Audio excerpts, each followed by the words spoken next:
रोज acidity होते, जेवल्यानंतर छातीत जळजळ होते, ढेकर येतात, तोंड कडू होतं आणि मग तुम्ही लगेच अँटासिड घेता.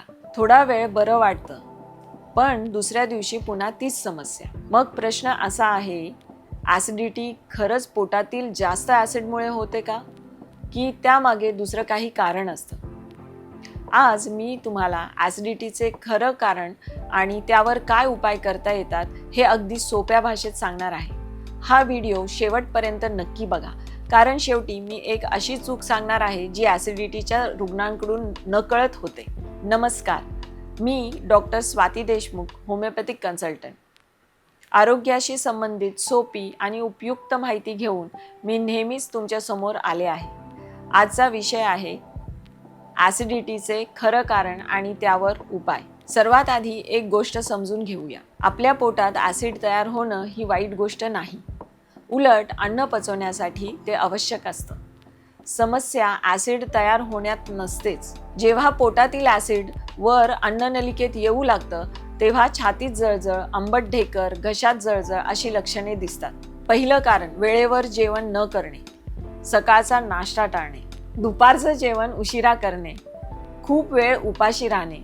ही सवय आज खूप लोकांमध्ये दिसते. असं वारंवार झालं की पचनसंस्थेवर परिणाम होऊ शकतो. कारण नंबर 2, ताणतणाव. तुम्हाला कदाचित आश्चर्य वाटेल, पण ॲसिडिटी आणि स्ट्रेस यांचा खूप जवळचा संबंध आहे. जेव्हा आपण सतत तणावात असतो तेव्हा पचनावर त्याचा थेट परिणाम होतो.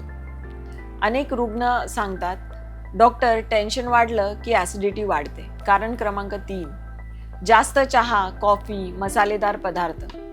रिकाम्या पोटी चहा, दिवसातून अनेक वेळा कॉफी, खूप तिखट, तेलकट किंवा प्रोसेस्ड फूड या सवयी ॲसिडिटी वाढवू शकतात. कारण नंबर 4, जेवल्यावर लगेच झोपणे, रात्री उशिरा जेवण करणे आणि लगेच बेडवर जाणे.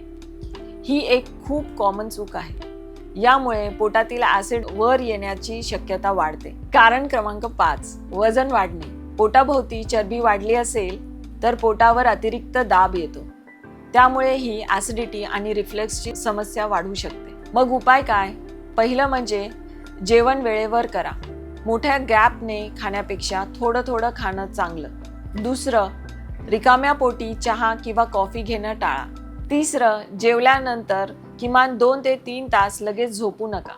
चौथं, ताणतणाव कमी करण्यासाठी वॉकिंग, मेडिटेशन किंवा श्वसनाचे व्यायाम करा, प्राणायाम करा. 5वं, जर वजन जास्त असेल तर नियंत्रणात आणण्याचा प्रयत्न करा. यामुळे ॲसिडिटीमध्ये चांगला फरक पडू शकतो.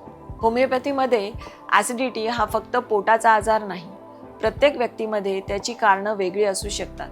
काहींना ताणामुळे त्रास होतो, काहींना विशिष्ट पदार्थांमुळे, तर काहींना अनियमित जीवनशैलीमुळे.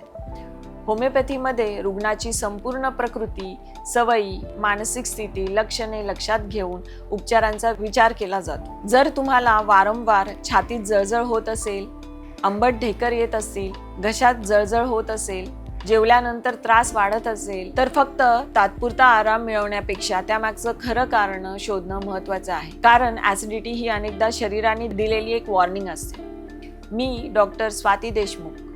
व्हिडिओ उपयुक्त वाटला असेल तर लाईक करा, शेअर करा आणि चॅनल सबस्क्राईब करायला विसरू नका. धन्यवाद.